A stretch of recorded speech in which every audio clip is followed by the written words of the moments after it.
Hola Maribel, te veo por ahí. A ver que he puesto aquí el ángulo un poco aquí en contrapicado. Ahí estamos, vale, perfecto. Cristina me sale ya por ahí como superfan. Creo que este miércoles ya no tendremos problemas, ¿verdad, Cristina? Para conectarte al directo del miércoles a las 11. Creo que esta vez sí.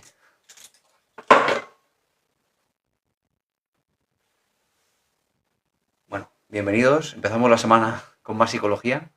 Hola Lisette. Ay,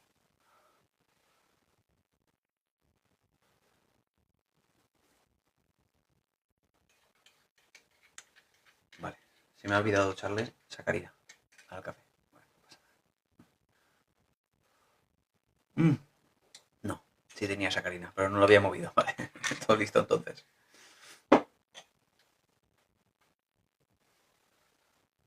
Bueno, estamos aquí en YouTube también.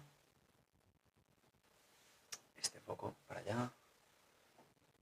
Este para allá. ¿Cuántos focos tengo aquí? Es una maravilla esto.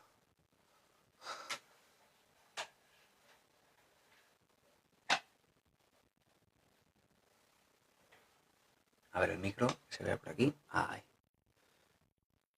Ahí estamos. Hola Sena, buenos días. ¿Se escucha bien, no? A ver, ¿se escucha? Sí, vale. ¿Está enchufado esto? Sí, vale. Ok.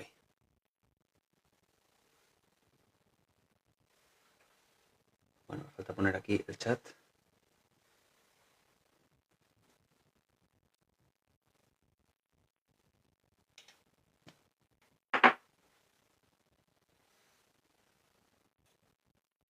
Y listo.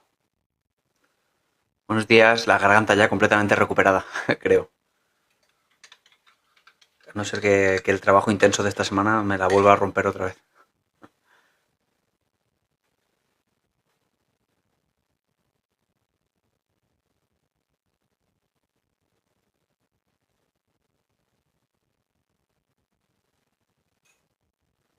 Qué elegante me parece un hombre con cuello alto y chaqueta. Gracias, Maribel. A mí también, fíjate, yo cuando era pequeño me imaginaba a mí mismo vistiendo así. No sé, no sabía qué es lo que iba a ser. Hola, Nathan, buenos días. No sabía qué es lo que a qué me iba a dedicar, pero me imaginaba a mí mismo vistiendo así y así visto. Me parece coherente con lo que yo quería. Porque, y curioso, curioso este dato. Me he encontrado muchas personas que ven a otras personas y les gusta cómo visten, les da cierta envidia también. Les gustaría vestir así, pero tampoco hacen nada por cambiarlo. Es interesante esto, conocerlo, porque, bueno, si algo te gusta, ¿por qué no acercarte a ello en vez de dejarte llevar por los celos, la envidia y todo eso, ¿no? Y sí que me he encontrado personas así, ¿no? Que les da un poco de rabia y a lo mejor visten porque, no sé, porque consideran que no es coherente con su trabajo o por lo que sea, no consiguen acercarse a eso. Me parece interesante que si algo te gusta, que ves en otra persona, porque genera envidia, y hemos hablado aquí alguna vez de la envidia no es buena ni es mala, solo que si esa envidia, aquello que ves en la otra persona, te gustaría conseguirlo para ti y eso te empuja hacia ello, me parece bien. Yo cuando empecé a vestir así, cuando empecé a vestir, yo decidí un día, decidí que iba a vestir de traje para trabajar. Mi hijo de pequeño siempre con camisa, pero porque me encanta. Pero ahora ni polo quiere, ahora quiere ir, pero porque quiere ir acorde a la vestimenta de sus amigos y no quiere parecer el rarito, el pijo, no quiere. Claro, tiene sentido. Pero, bueno, me he perdido con el comentario de Lisette. No pasa nada. Los trastornos de la memoria que nos van a acabar asaltando a todos. Bueno, ahora me recordáis vosotros el hilo, me retomáis el hilo porque a mí se me ha ido. No pasa nada, ¿eh? Son cosas que suceden, ¿eh? Y a mí no me va a generar ningún problema esto. La presión. Ah, bueno, ahora que dice Maribel lo de la presión social, me acabo de acordar. Recuerdo que cuando empecé a vestir yo así, yo sentí un poco de presión social en el sentido contrario. Como que a la gente les parecía raro o excesivo que fuera vestido de traje todos los días. Y hay un periodo de adaptación para los demás, no para ti, para los demás, en el cual se produce una cierta presión para que vuelvas a tu raíl. Y la gente pues como que te lo menciona demasiado, le hace demasiado hincapié en que es excesivo, te lo dice constantemente y ¿dónde vas? Parece que vas de boda y cosas así. Pero no importa porque si tú lo tienes claro, si tú sabes lo que quieres y eres, bueno, disciplinado en tu objetivo, al final la gente se acostumbra. Yo es lo que quería vestir así todos los días para el trabajo. Pero luego, no necesariamente. Yo el fin de semana, pues me pongo mi chupa de cuero y me siento cómodo con ella y así voy. Y quiero decir que no lo necesito. Pero entre semana, para trabajar, yo quería esto. Y lo he llevado a cabo. Pero hay muchas barreras mentales para conseguir eso. Para conseguir cada uno lo que quiere. Demasiadas barreras mentales.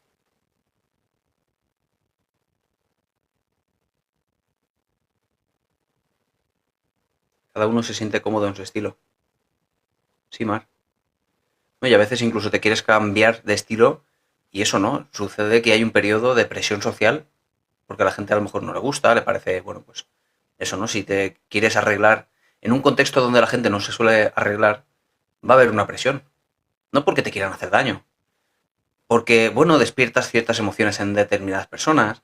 De nuevo, no es una cuestión de malicia, es sencillamente se despierta de forma automática porque quizá otras personas también quieren arreglarse todos los días, pero encuentran un montón de barreras y al final no lo hacen. Bueno, eso son emociones de los demás, no son tuyas. Tú tienes que gestionar lo tuyo y bastante tienes con lo tuyo. Bastante tienes con lo tuyo. A ver, buenos días. Pero claro, en una delgada le quedará de lujo. Y si me lo pongo parece una ridícula. Porque leonesa te refieres a que la ropa queda bien más en las personas delgadas. ¿Te refieres? ¿Y qué pasa entonces? Que las personas que no son delgadas no tendrían, por tanto, que arreglarse. Porque una persona, por ejemplo, con sobrepeso, ¿queda mejor mal arreglada o mejor arreglada teniendo sobrepeso? ¿Qué opinas, leonesa?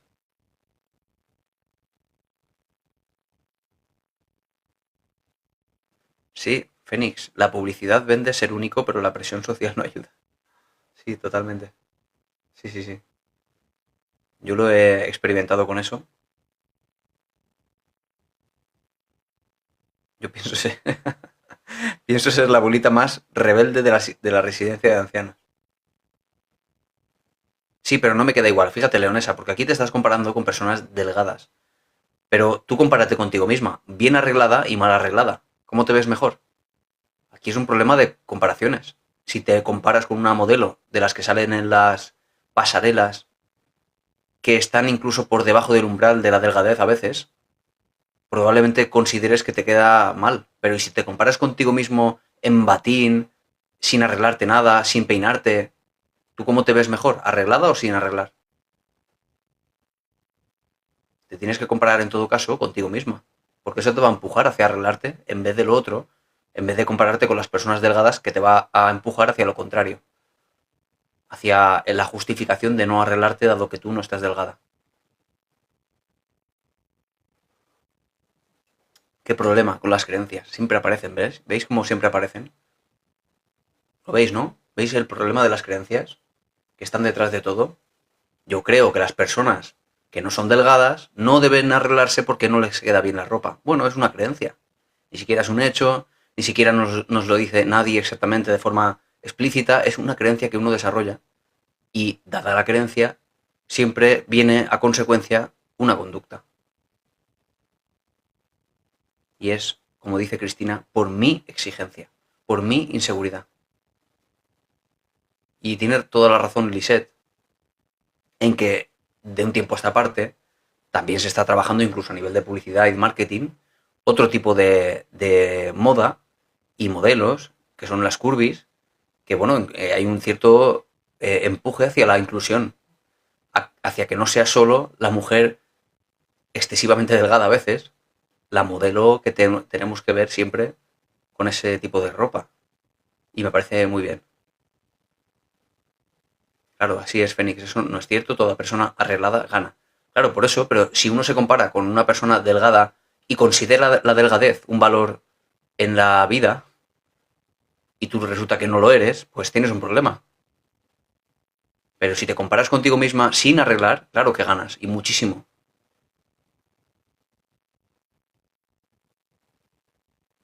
Hola, buen día, no sé por qué, pero tengo ese inconveniente donde estoy con pareja. Pero siento es haber no entendido el mensaje. A ver si lo hace un poco más largo. Noé, bienvenida. ¿Qué hay que hacer con las críticas cuando son constantes? ¿De quién? Nico, buenos días. ¿Críticas de alguien de quien puedes escapar? ¿O críticas de alguien que, por el contrario, está en tu vida de forma, bueno, pues rutinaria, como es alguien en el trabajo, alguien de la familia?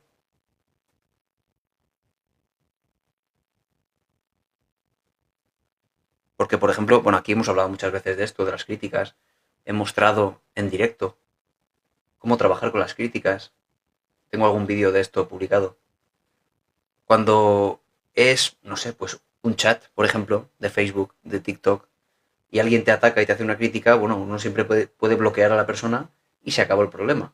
De la misma manera que si alguien tiene un amigo que ya no es tan amigo, que es un poco pesado, que te cae un poco ya no te cae igual de bien, bueno, pues uno siempre puede decidir que ya no me cae tan bien, ya dejo de quedar con esta persona, problema solucionado. Pero no siempre es así, porque hay personas que te critican y son constantes en tu vida, porque, como digo, un compañero de trabajo, tu trabajo, pues es difícil de salir de él, etcétera. Ahí sí que tenemos que hacer algún tipo de intervención, tanto con la persona, a través de eso que ya hemos llamado tantas veces la asertividad, la capacidad de influir en los demás, de decirle qué es lo que nos hace sentir, etcétera, como la capacidad de gestionar nuestra rabia. Bueno, respecto de las críticas, algo muy importante que quería mencionar, por cierto, que me ha surgido ahora y lo voy a mencionar. Porque lo han comentado por aquí arriba y me ha venido a la cabeza. Las inseguridades. Las inseguridades es lo que hace que una crítica duela. Porque si alguien me dice a mí, por decir un ejemplo, me critica y me dice eres bajito, o me dice eres estás gordo, a mí no me va a afectar porque yo no tengo complejo ni de bajito ni de gordo. Es decir, todo depende de cuál sea mi inseguridad previa para que realmente una crítica te venga a doler, para que una crítica de verdad entre. Todo eso depende también de qué tienes tú dentro, de qué complejos tienes, porque es como el botón, el que toca una persona desde fuera, que hace que surja toda esa inseguridad. Es importante tener en cuenta esto, porque si tú conoces tus inseguridades, vas a tener que aprender de ellas y saber gestionarlas desde la base. No intentar cambiar a las personas y que no te digan nada. Aquí, por ejemplo, me acaban de hacer una, supongo que es una crítica o un insulto incluso, supongo, porque es una pregunta que no tiene ningún sentido ni arrojaría ningún tipo de luz al contenido psicológico, motivo de este canal, que es esta pregunta de Emarracha, ¿eres gay? Me dice. Bueno, de nuevo, si yo, o por ejemplo, otra crítica me están haciendo es un hater, ¿vale? Lo digo para que veáis cómo trabajar con las críticas. Me dice, cejas de felpudo, supongo que te refieres a felpudo. Cejas de felpudo, de nuevo. Tenemos que hacer alusión a cuáles son las inseguridades de uno.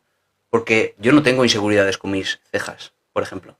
Si yo tuviera inseguridades con mis cejas, tendría dos opciones, o me las, no sé, me las arreglo, o lo que puedo hacer es cambiar esta necesidad de controlar a los demás y decir, tú no me digas esto porque me duele. No, tengo que ser yo el que cambie y que consiga que aquello que me están diciendo no sea ese punto de encuentro de mis inseguridades. No tiene nada que ver lo que te dicen desde fuera para que algo te duela. A mí no me duele si no tengo ningún complejo con eso. Como no tengo complejo porque ni soy gay, y si lo fuera tampoco habría ningún problema, y no tengo complejo con mis cejas, realmente a mí no me influye en lo que me está diciendo esta persona, este hater. ¿Entendéis lo que quiero decir con las críticas? Es necesario que haya dentro algo. dentro de esta parte psicológica de la persona que toque algún botón que ya estaba dentro. Si no, no puede doler. Eso es, Mar. Y bueno, ha sido ejemplo esta persona, este hater que ha venido, entiendo, a desahogar una irritabilidad que tiene que desahogar de alguna forma. Y aquí los haters, mientras no sean demasiado obscenos, no los bloqueamos ni nada. ¿Sabes?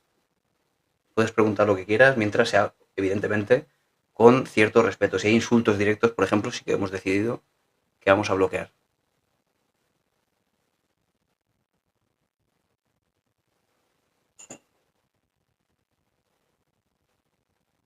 Me enrollo, ¿eh? Me enrollo con las cosas, ¿eh? Aquí me dicen, aquí siempre la contraparte, que también hay que tenerla en cuenta siempre a la hora de manejar nuestros pensamientos cuando vienen a decirme cosas contrarias. Como, buenos días, guapo, me dicen por aquí, eres muy guapo, perfecto, mira, pues eso es la contraparte a cuando alguien te hace una crítica, porque siempre hay cosas buenas en una persona, siempre. Que hay cosas que puede que a otra persona no le guste, claro, es posible. Lo que pasa es que habitualmente la gente suele ser respetuosa y no dice lo que piensa de otra, aunque no le guste, por no hacer daño. Pero no todo el mundo es igual de empático y no tiene por qué ser todo el mundo empático. No es una obligación. Si yo soy demasiado rígido con la necesidad de que los demás sean empáticos, comprensivos y respetuosos, voy a tener problemas porque no todo el mundo es ni empático, ni respetuoso, ni amable y no le importa demasiado los sentimientos de los demás. Eso puede pasar y eso no los convierte en peores personas, realmente.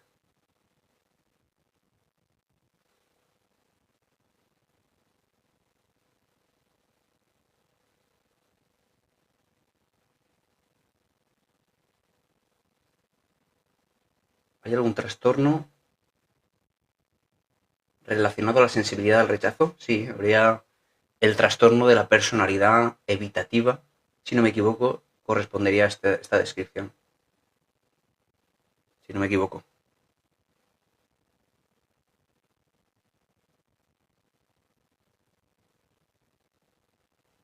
Hola, pese a que haga las cosas bien, intente ayudar a la gente, solo recibo quejas de mí.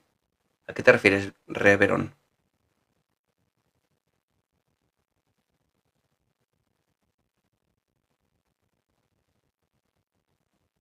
Es interesante este comentario. Porque hay mucho también de interpretación. Cuando alguien dice hago las cosas bien, quizá las haces bien desde tu punto de vista, siempre teniendo en cuenta que el bien y el mal, como tal, como elementos objetivos de la vida, no existen, y que quizá tu forma de hacer las cosas bien está cargada de tu interpretación de la vida, de tu forma de ver las cosas desde tu lugar, desde tu psicología, y quizá otra persona no opine igual. Y me refiero, por ejemplo, a, no sé, se me ocurren ejemplos miles, pero mmm, yo recuerdo una amiga mía que pobrecita mi amiga, pobrecita. Encontró un gato por la calle y creyendo que hacía las cosas bien, creyendo que hacía algo altruista por la sociedad, cogió al gato pobrecito que estaba abandonado en la calle y lo llevó a la protectora de animales. Resulta que al cabo de 2 horas volvió a pasar por la calle y se encontró una persona buscando a su gato que se había perdido. Bueno, quiero decir, ella hacía las cosas bien, pero perfectamente esta otra persona podría haberse enfadado muchísimo con mi amiga porque ¿quién eres tú para coger a mi gato y llevártelo? En fin, da igual, ¿no? Porque aquí son interpretaciones de cada uno. El hacer las cosas bien suelen ser cosas para uno. Aquí lo que hay después es que otra persona puede que se enfade contigo porque considere, desde su punto de vista, que no estás, que estás haciendo algo injusto, quizá. Que te estás pasando. En fin. Es un problema esto de mmm, falta de acuerdo en las perspectivas diferentes de lo que está bien y lo que está mal.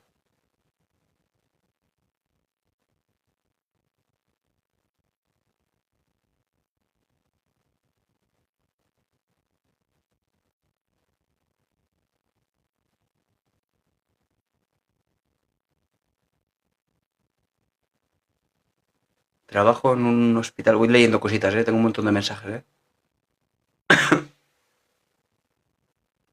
Trabajo en un hospital y tengo una persona que siempre está criticando y observando todo lo que hago. ¿Y qué hacemos con ella? Esta persona es crítica porque, bueno, por un montón de razones que tú no comprendes y no vas a comprender jamás. Es su forma de ser. ¿Por qué ha sido crítica quizá por qué ha sido crítico su entorno, por qué se ha criado en este contexto de crítica, no lo sabemos. El caso es que es crítica, nada más. Tenemos una evidencia de algo y ya está. Que a ti esto te parezca mal es una crítica por tu parte, ¿te das cuenta? Cuando alguien te critica y a ti te duele, sin darte cuenta, porque no te estás dando cuenta, tú estás haciendo una crítica de esa persona que te critica. ¿Sabes lo que quiero decir, Marta? No te das cuenta, pero ser crítico es creer que sabes mejor que la otra persona lo que la otra persona tiene que hacer o no tiene que hacer. Eso es lo que hace esa persona contigo. Te critica, te dice, no, tú lo que tienes que hacer es esto, no lo que estás haciendo. Pero es lo mismo que haces tú sin darte cuenta. Tú dices, es que tú no deberías criticarme.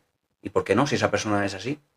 Más bien es que tú aprendas a relacionarte con una persona sin que se pase de la raya poniendo límites, pero intentando gestionar que a ti no te afecte como es. Y si es crítica, pues es crítica.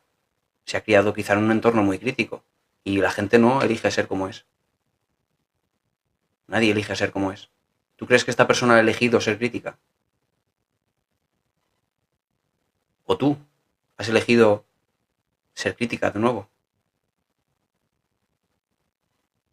Entonces, ¿cómo juzgar a esta persona?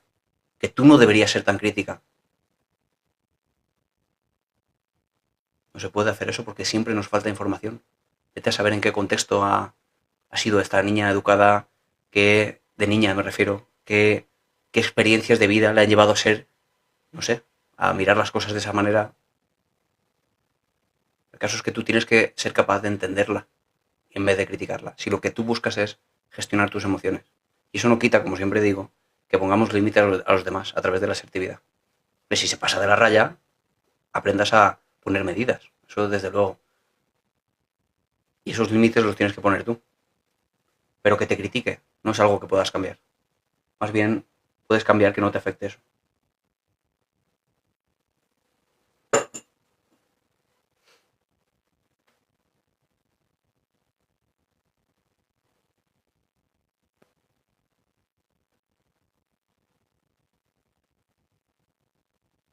A ver, tengo aquí un montonazo de comentarios. A ver, me gustaría que me ayudaras, Enoch. A ver, ¿qué te refieres, Enoch? ¿Cuántas veces se necesita practicar una exposición si desconoce de un tema? Hmm.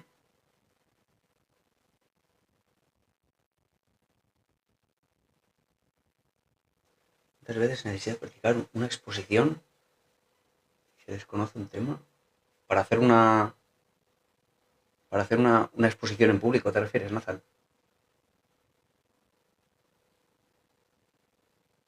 Pues al menos lo suficiente como para poder hacer la misma exposición que harías con público sin público.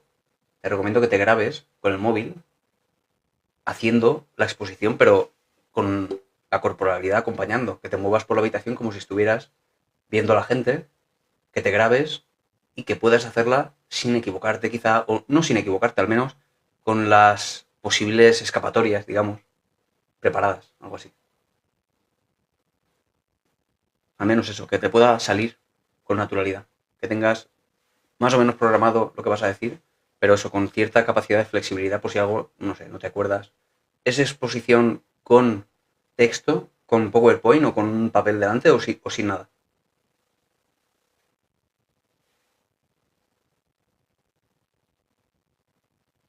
La tricotifagia, tricotilofagia. ¿Qué es la tricotilofagia? No sé ahora mismo. Lo tienes que decir. ¿Tiene que ver con el pelo? ¿Es comer pelo? Comer pelo, Carolina. Tricotilomanía, tengo yo entendido. Tricotilomanía sería arrancarse el pelo. Tricotilofagia sería comer el pelo, ¿no? Pues es un trastorno muy relacionado con el obsesivo compulsivo, con la necesidad de una compulsión ante una sensación de ansiedad que no sabe uno controlar. Y que en algún momento determinado, después de ese estado de ansiedad y de angustia, uno come, por ejemplo, el pelo y siente alivio. Con ese alivio empieza a condicionarse la conducta de arrancarse el pelo y comérselo para gestionar una ansiedad de la peor forma. Tiene que ver con eso. Y tiene que ver con patrones que tenemos que romper a través de ¿cómo se llama? No te he leído, ahora te intento leer más. tiene que ver con la terapia de exposición con prevención de respuesta. Así es como se llama. Para este tipo de terapias, para este tipo de trastornos que digo. Poder sentir el malestar sin necesidad de tener que hacer esa conducta, con la prevención de la respuesta. No, psiquiatra no tiene nada que ver. Lo que pasa es que el psiquiatra, para algunos casos pues más graves, ayuda y es lo que te van a ofrecer cuando vas a la seguridad social. Te van a dar pastillas. Porque para el trastorno obsesivo compulsivo en sí mismo, que no es lo mismo, pero está asociado, al menos están asociados los procesos neurobiológicos, se sabe que mejora con un inhibidor de la recaptación de serotonina. Es decir, con un fármaco antidepresivo, por ejemplo. Eso hace que aumenten los niveles de serotonina y mejora esto. Bueno, con lo cual, si se necesita o si no se necesita es más bien dependiendo de la gravedad, pero no es necesario el fármaco para solucionar un problema conductual como este. Necesitas terapia psicológica, que es lo más eficaz. Carolina. A ver, Mar, me preguntabas algo por aquí. Voy a intentar encontrar el mensaje. Se me ha enfriado el café ya, como siempre.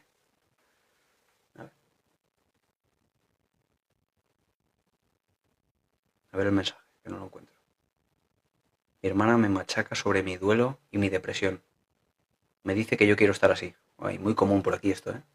Muy común lo de la falta de comprensión de qué es la depresión y qué no es. No te entiende porque no sabe lo que es. Y claro, ¿qué se puede hacer con eso? ¿Qué se puede hacer con los demás y el juicio de los demás, como decíamos antes? De todos modos, una pregunta, vale, gracias Cristina. ¿Estás recibiendo tratamiento psicológico para la depresión y para el duelo? Vaya, mamen.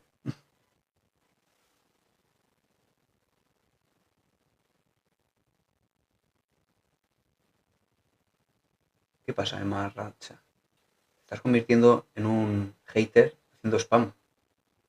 Vamos a tener que bloquearte. No quiero bloquearte porque no suelo bloquear a nadie a no ser que insulte. ¿Qué es lo que pasa? ¿Qué quieres? ¿Me estás preguntando algo que no he visto? A ver, es como decir que las personas cambian, pero solo aprenden a controlar si se pone en una situación extrema. Saldrá. Es que sabes qué pasa, Emma Racha. Tú estás escuchando mi discurso, ¿no? Desde una perspectiva ya crítica, con lo cual cualquier cosa que yo dijera, incluso aunque tú estuvieras de acuerdo previamente, porque yo hablo de algo que tú has pensado alguna vez o pudieras estar de acuerdo, en realidad da igual, porque tú ya tienes ese sesgo, que es lo que muchas veces hemos comentado, que es el sesgo, el efecto halo. Tú ya me consideras de forma negativa, me has considerado desde el principio, desde que me has visto de forma negativa, y ya no va a haber nada que yo pueda decir, aunque estés de acuerdo con algo, que realmente te entre, que realmente te ayude o que te sirva de algo. Con lo cual yo veo que, diga lo que diga, por mucha ciencia que haya detrás, vas a estar criticándolo todo el rato. No vas a poder salir de ahí aunque quisieras, porque ya me consideras de forma negativa. ¿Entiendes lo que quiero decir? Con lo cual creo que nuestra relación está confinada al fracaso.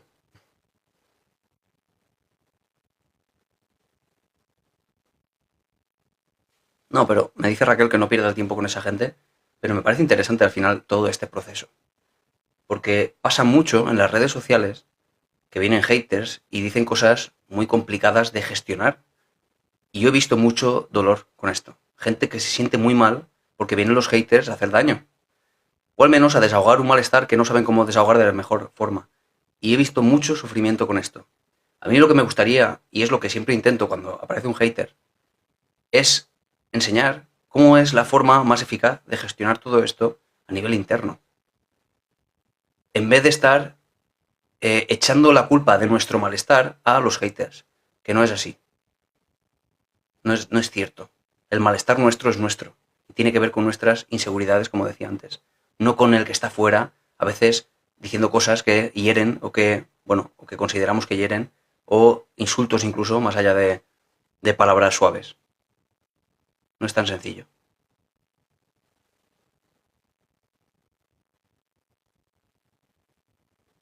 Es que estaba leyendo, a ver, Nathan, que a veces puede tomar práctica continua de hasta 20 veces en 2 días A ver, esto viene de antes. Ah, vale. Con presentación PowerPoint, vale. Hasta 20 veces en 2 días. ¿Hasta 20 veces en 2 días? No, no lo creo. ¿Recuerdas que el otro día estuve hablando, Nathan, de la importancia de la fase REM para la consolidación en la memoria?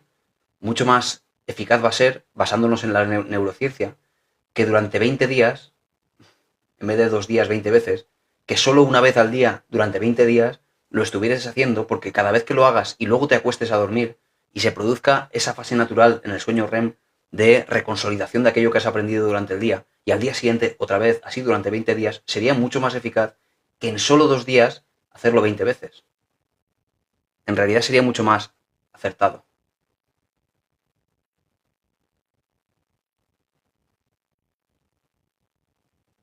¿Entiendes lo que quiero decir? Pero bueno, es posible que hayan formas de hacerlo de forma muy masiva, ¿no? Digamos, de una saturación muy grande antes del examen, y eso pudiera funcionar, pero claro, aquí de lo que se trata, Nathan, es la medida, que tú te midas. Porque si tú haces esto de los 2 días, 20 veces en 2 días, y te funciona, maravilloso. Se trata de que tú te midas si está funcionando o no, ¿sabes? Que te puedas grabar y digas, voy a hacer la exposición tal cual lo haría delante de la gente. Te grabas con el móvil y el móvil es tu público. Si lo puedes hacer, ya está consolidado. Pero como te digo, tienes que tener cierta capacidad de adaptación a la charla.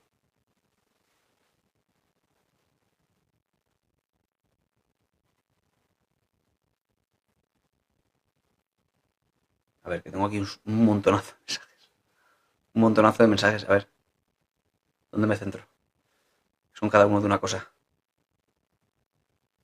Me gustaría alguna consulta privada, aunque yo soy de México, sí. Sí, he tenido consultas de fuera de España, sin problemas. Solo que habría que atender a la diferencia horaria, sencillamente. A ver, Enoch, ¿me has hablado? Por la red me están acosando y hablando de mí. Padezco de depresión y ansiedad. ¿Te están acosando? ¿Eres adolescente o eres adulto? ¿Qué edad tienes, Enoch? ¿El alcoholismo está asociado con el TOC? No. El alcoholismo es el trastorno al final de adicción al alcohol y el TOC es otro trastorno que a veces se confabulan en una misma persona y a veces no.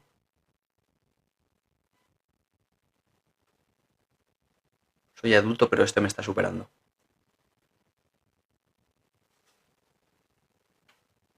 ¿Qué es lo que está pasando? Te están acosando y has denunciado, porque el acoso es un delito. Has denunciado, has tomado medidas legales para el acoso, o es sencillamente que te estaba machacando y no sabes qué hacer. Te pregunto, sobre todo te pregunto.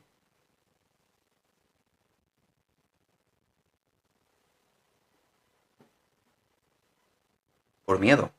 ¿Por miedo a qué exactamente? Porque son personas de tu entorno los que te hacen ese acoso. eh, Acoso además por redes sociales, ¿no? ¿Y cuál es el miedo? ¿Qué te pueden hacer?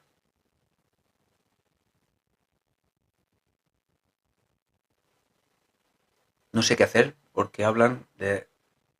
Y una cosa, Enoch, vamos a intentar centrar el tiro. ¿Hay insultos directamente? ¿Son directamente insultos o son más bien pequeñas, bueno, pues como nos decían por aquí, eres gay, las cejas, no sé qué, cosas así que no son realmente insultos, que no se podría realmente quizá denunciar legalmente porque no es un insulto directamente. Con lo cual hay veces que hay diferencias, matices que la ley define como algo denunciable y a veces no. Por eso te lo pregunto. ¿Hay en ese acoso insultos directamente, amenazas, por ejemplo?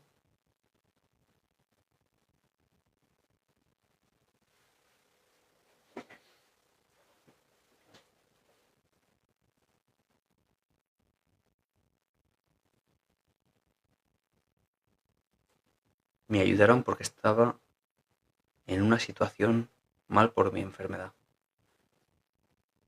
A ver, a ver, a ver. me ayudaron, pero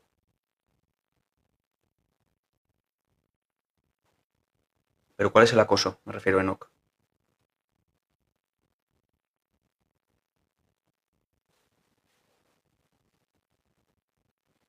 Doctor, usted por medio de videollamada podría tomarme una consulta. Claro, aquí tienes la página web, zorodepsicología.com. Ahí puedes solicitar una consulta. Hola, Andy. Andy, mi hermana. Y también aquí te pone Cristina, que es, vamos, es maravillosa. Te pone el teléfono también. Vamos a fijar este comentario.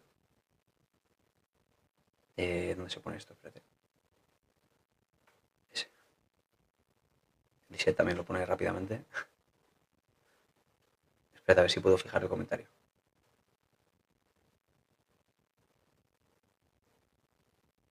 Un momento.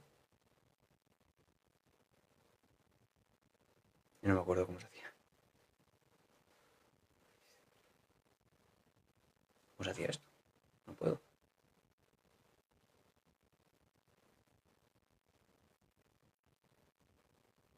No sé cómo. A ver, espérate, a lo mejor desde aquí. Ah, ya sé por qué. Vale, ya sé por qué. Porque en el portátil no tengo.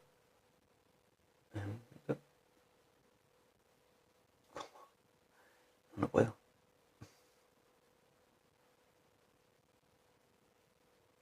No puedo. Bueno, eres un poco jurásico, ¿eh? Dice. Bueno, esta no es hater, ¿eh? Esta es mi hermana, ¿eh?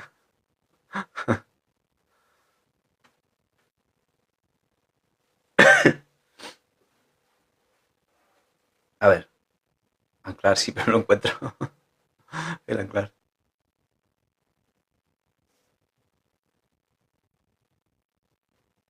Sale a denunciar el comentario. A ver. ¿Es cierto que ustedes, los psicólogos, tienen psicólogo porque no podrían sobrellevarlo todo? No, no es cierto.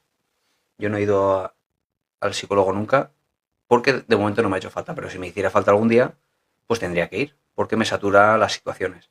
A mí personalmente no se me acumula emocionalmente el soportar los problemas de los demás. A mí no me satura.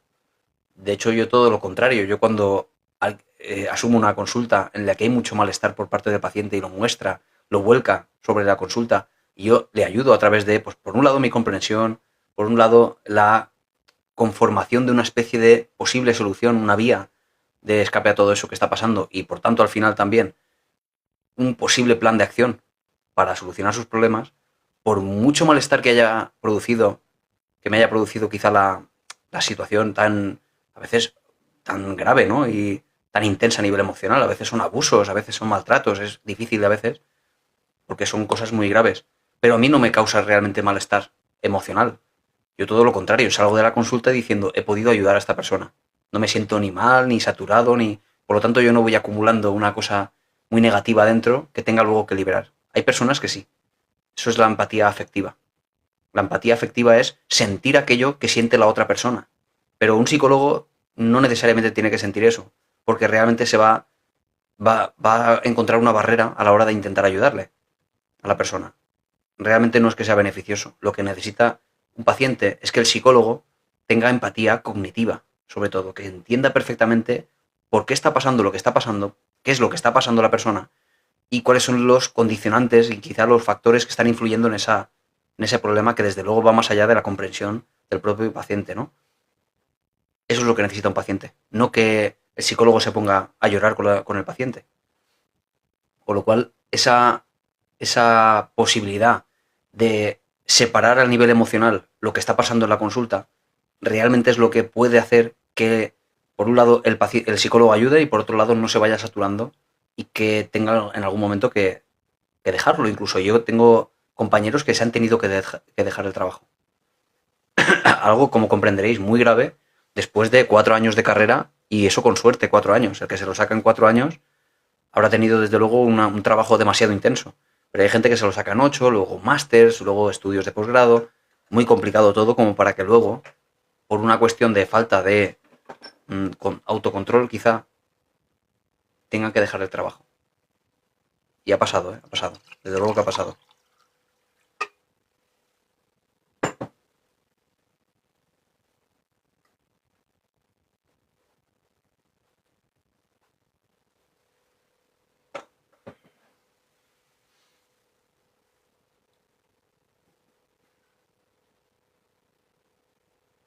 A ver,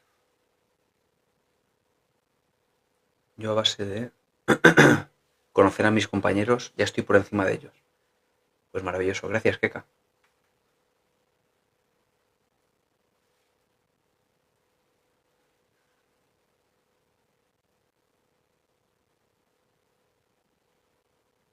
Un día te contactaré por WhatsApp cuando quieras. Cuello de tortuga definitivamente gay. Entonces quieres decir que para determinar si una persona es homosexual o no, tiene que ver con cómo viste. Y por tanto quieres decir que hay personas... es imposible, por tanto, que una persona que viste con cuello largo sea heterosexual. Desde luego es un razonamiento, eso, pues poco racional por un lado, poco práctico y muy cargado de prejuicios. Prejuicios además homófobos, siento decirte.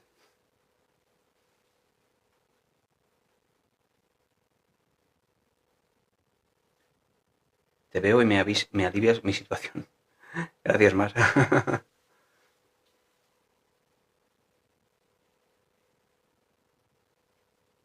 Ya no me afectan las críticas. Ese es el objetivo, ¿no? Marta, el objetivo es que no te afecten las críticas. Que consigas controlar eso. Que no se vuelva tu forma habitual de comportarte una contracrítica constante. Alguien te critica y tú constantemente dices, y esta tía me critica y siempre está igual y siempre diciéndome. Eso es una contracrítica que te hace a ti sentir mal. Si controlas eso y en vez de decir, y esta tía, ¿por qué me tiene que decir? En vez de eso consigues establecer el punto de entendimiento. El no pasa nada, entiendo que me digas todo esto. Realmente eres tú quien va a tener el control. Porque la otra persona que critica lo hace de forma automática y se carga de un montón de malestar. Si tú controlas eso, no tienes por qué realmente sentirte mal.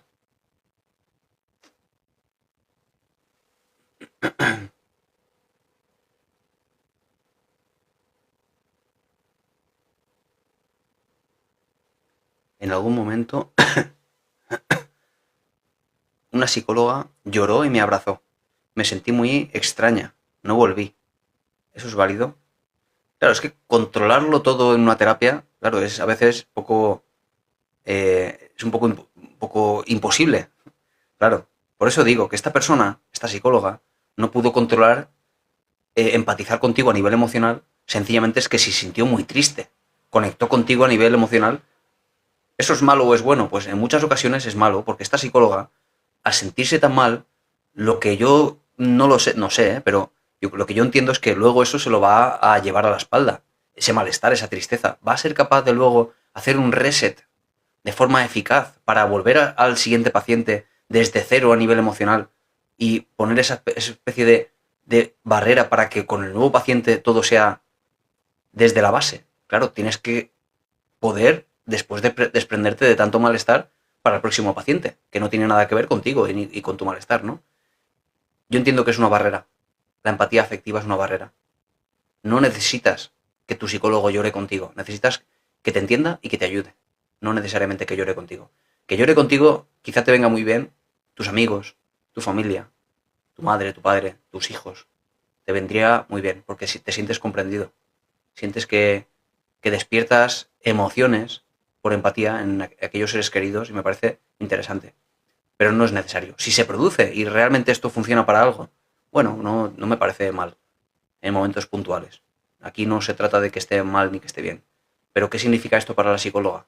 ¿Va a ser capaz después de quitarse esto, esta carga emocional, y seguir adelante durante el día? Eso es lo que no lo sé.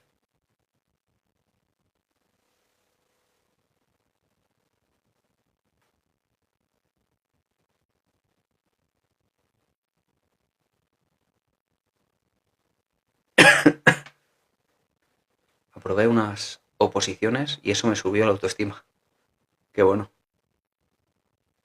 Los que me critiquen, que espabile. A ver, porque mi amor, antes de fallecer, trabajaba en Renfe y me decían que dejara mi trabajo.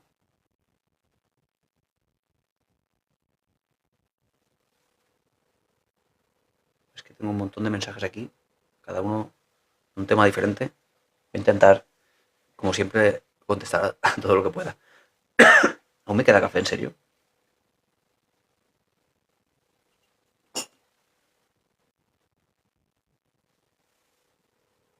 A ver. ¿Cuándo un psicólogo debe denunciar hechos relatados en terapia? Anda, buena pregunta. Esperanza. ¿Cuándo un psicólogo debe denunciar hechos relatados en terapia? Pues nos dice el código deontológico que toda comunidad autónoma tiene. Yo me rijo por el código del Colegio Oficial de la Comunidad Valenciana. ¿Vale? El mismo colegio tiene, y más o menos todos son iguales, pero tienen todos un código deontológico. Ese código deontológico nos dice en un artículo, que no recuerdo ahora mismo cuál es, porque me lo memoricé entero una vez, eran 60 y pico artículos, pero hace tiempo que me lo estudié. Y, y nos dice que el secreto profesional está siempre por encima de todo, a no ser que haya un delito inminente, que haya peligro, por ejemplo, de muerte. Entonces es no solo lícito, sino además una obligación por parte del psicólogo denunciarlo. ¿A qué me refiero con esto? Pues que el paciente te dice que, no sé, que tiene a su mujer atada en su casa y que cuando acabe de la consulta va a ir y le va a quitar la vida. Claro, si ocurriese eso en una consulta, eso debe el psicólogo denunciarlo a la policía directamente. El secreto profesional no está por encima de la comisión de un delito, ¿vale? Pero en principio prevalece el secreto profesional. Por ejemplo, aunque el paciente reconociese un delito pasado, el psicólogo no está obligado a decirlo ni a denunciarlo a nadie, porque es un delito pasado. Pero hablamos de la inminente muerte. Incluso que el paciente diga que me voy a quitar la vida yo mismo, ¿no? Que yo mismo digo en la consulta que no puedo más, que me voy de aquí, me voy a tirar por un puente, por ejemplo. Bueno, eso debe el psicólogo, con vías a, desde luego, salvar la vida del paciente, denunciarlo para que, si necesita un ingreso en psiquiatría con tal de que te estabilicen y luego ya puedas empezar a la terapia y solucionar estos problemas. Bueno, eso es lo que nos dice el código deontológico, ¿vale? Que si hay un delito cometido de forma inminente o con un peligro real de muerte y cosas así, sí que se necesita una intervención, ¿vale? Por parte del psicólogo y denunciarlo, ¿ok? En algún momento de la vida, uno como psicólogo recurre a otro psicólogo. Ay, espera, se me ha ido. Y no es por los pacientes. Sí. Yo si necesitase un psicólogo, sé a quién acudiría, que es mi amigo Kiko, que ha venido alguna vez, y no tendría ningún problema en ir. Porque yo sé que él es muy racional, probablemente si yo tuviera problemas puntualmente psicológicos, sé que él lo vería de una forma eh, más racional, fuera de mis emociones y de mi intensidad en un momento puntual. Sé que podría analizar la situación de esa forma objetiva y no tendría, desde luego, ningún problema en acudir, porque yo no veo la solución a un problema cargado de emociones y de creencias y de sesgos que me impiden ver la solución. Claro, lo haría sin ningún problema. No me ha hecho falta, pero lo haría sin ningún problema. Y he tenido problemas que he podido gestionar aplicando esas terapias que yo mismo aplico en las consultas. Así que no me ha llegado a hacer falta, pero si me hiciera falta, desde luego que lo haría, porque me vendría muy bien.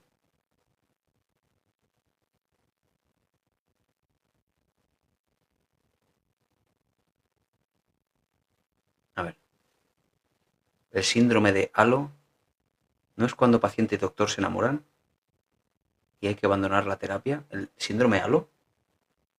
No, no me suena de nada. El síndrome Halo. Ah, ¿te refieres al efecto Halo? ¿Te refieres a eso que he dicho antes? ¿Al efecto Halo? Halo con H.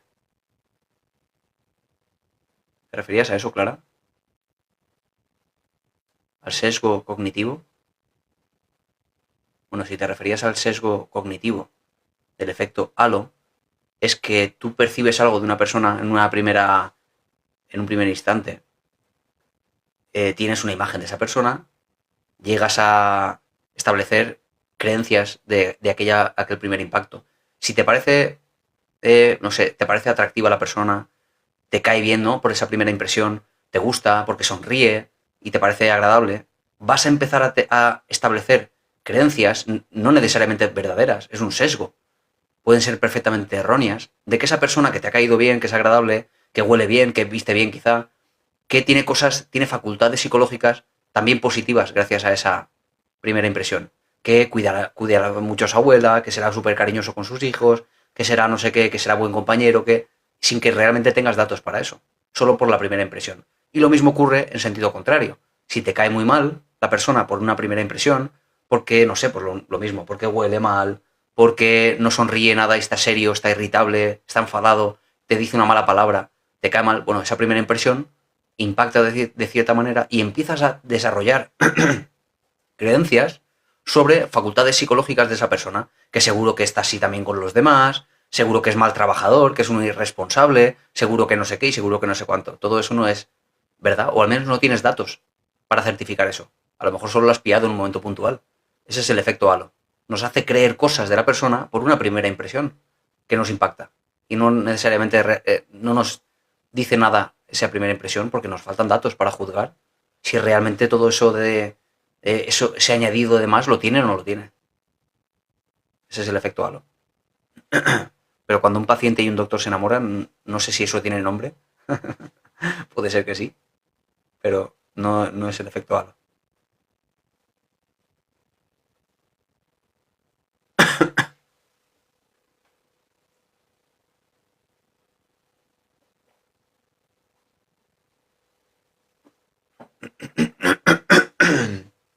Hola Lourdes, ¿qué tal? ¿Cómo estamos? ¿Estáis hablando de política? No.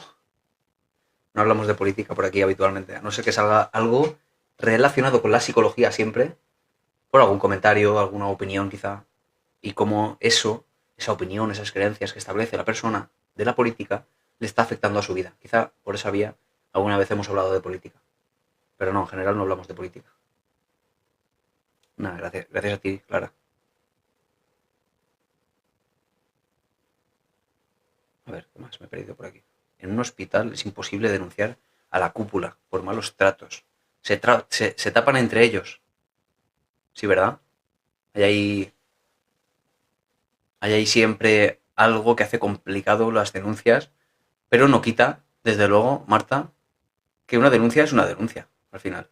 Es posible que se tape, pero se tapa siempre de forma parcial, quizá. Cuando hay 5 o 6 denuncias hacia una misma persona por parte de personas diferentes que quizá ni siquiera están en el mismo turno, ni siquiera están en el mismo tiempo. Bueno, pues son evidencias que al final para las autoridades, por mucho que se tapen, bueno, las evidencias son evidencias, aparte de las opiniones, ¿no? Y por eso siempre hay que denunciar. Si hay un caso de abuso, de agresión, de acoso, por eso siempre, desde la gestión emocional, aprender a gestionar que a mí no me afecte, y eso no quita que tú digas, te has pasado, te voy a denunciar. Pero la gestión emocional te va a llevar a que no tengas miedo a las consecuencias, a que no asumas que se pueden enfadar contigo, que no te afecte, que no te dé de nuevo el miedo a que te insulten, que te griten, que empeore la situación. La asertividad va a llevar precisamente a que pongas soluciones prácticas. Y denunciar, aunque luego no funcione para nada, realmente suele ser una medida de cambio a largo plazo. Porque todo el mundo tiene miedo a las denuncias, a ir a la cárcel, todo el mundo tiene miedo. Pero mucha gente tiene miedo a las denuncias por miedo a consecuencias que luego ni siquiera se producen. Es decir, que cambien la forma de comportarse conmigo, en fin, lo que sea.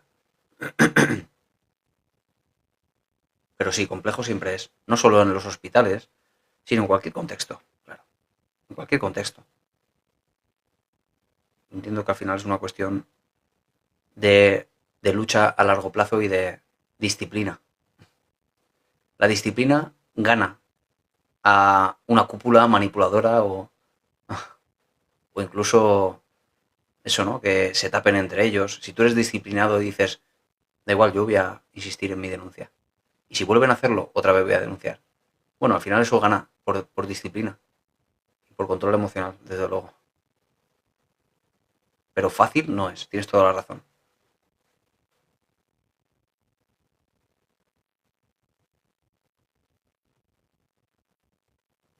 A ver, Mirella, soy María, he tenido 5 intentos de... Esa palabra no se puede decir. Estoy con psicólogo, psiquiatra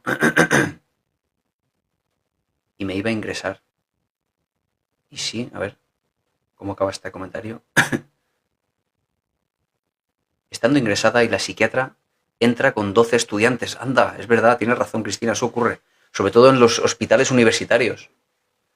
Sin pedir permiso, ¿se puede denunciar? Es que no tienen que pedir permiso, Cristina. Es que es un tema un poco delicado. O bueno, creo que hay una posibilidad de que pidieran permiso, pero suele ocurrir en todos los contextos. Universitarios, digo, hospitales universitarios.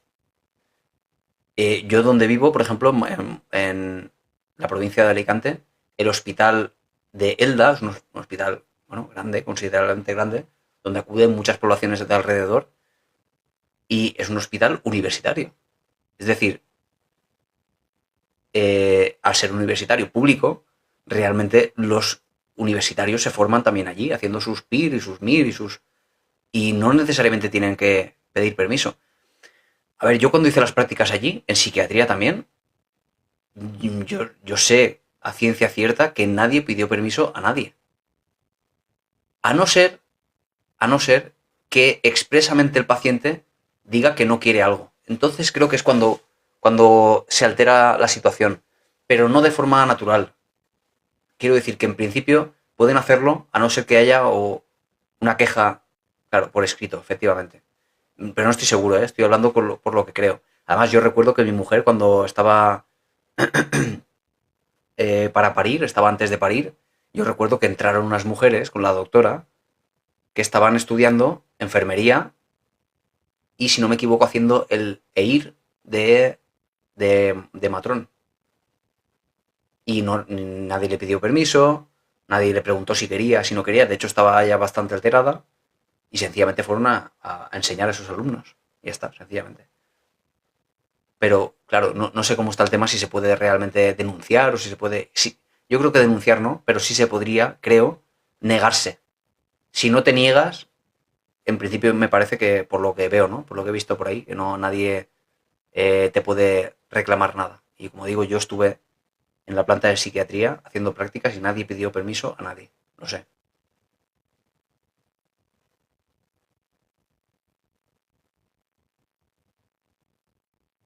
Ahora, por ejemplo, en un centro, uy, madre mía, son las 11 ya.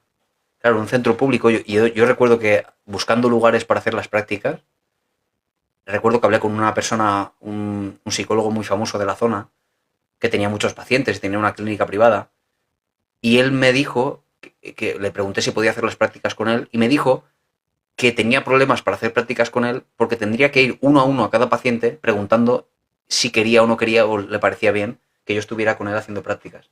Claro, pero es un centro privado. En un hospital universitario, claro, ahí los términos cambian. En cualquier caso, no lo sé exactamente. Ley de protección de los pacientes, no sé cómo está el tema, ¿eh? Habría que analizarlo. Pero entiendo que si el paciente se siente incómodo y hace un escrito de que no está de acuerdo, bueno, pues entiendo que ahí sí que se puede uno negar. Pero en principio, de forma natural, vamos, nadie pregunta nada y ocurre, entran y punto. Y es lo que es muy sorprendente. Como te digo, que pasó a mi mujer cuando entraron esa trupe de gente de repente, nadie le preguntó a mi hermana nada, completamente normal.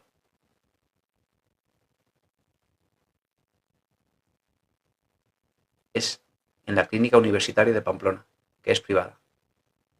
Bueno, al final, si esa nomenclatura es universitaria, quizá por esa razón, ¿no? Ay, gracias, Rita, por todos los mensajes de apoyo.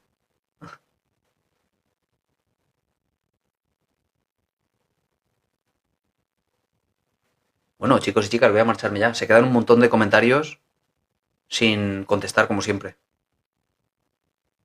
Pero bueno, hago lo que puedo, ¿eh? Son muchas cosas.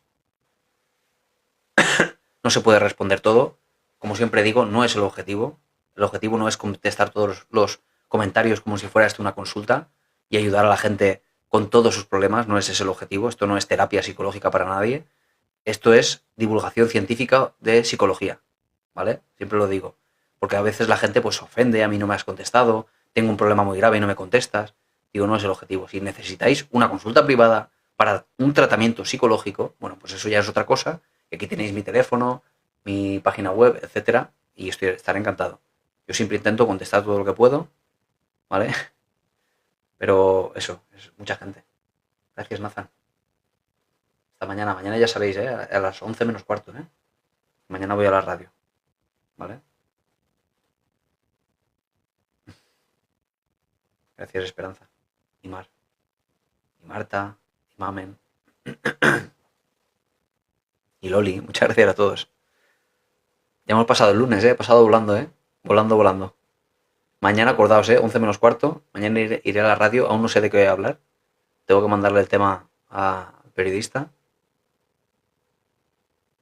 Pero siempre sale algún tema interesante. Siempre sale algo. Bueno, adiós Leonesa, Maribel, Maite seguro que está por ahí, Mariam. Adiós Sandra, mi hermana Cristina, Lisette. Maite está por ahí. ¿No está? Suele estar. No suelo hablar, pero suele estar. Gracias, Nina.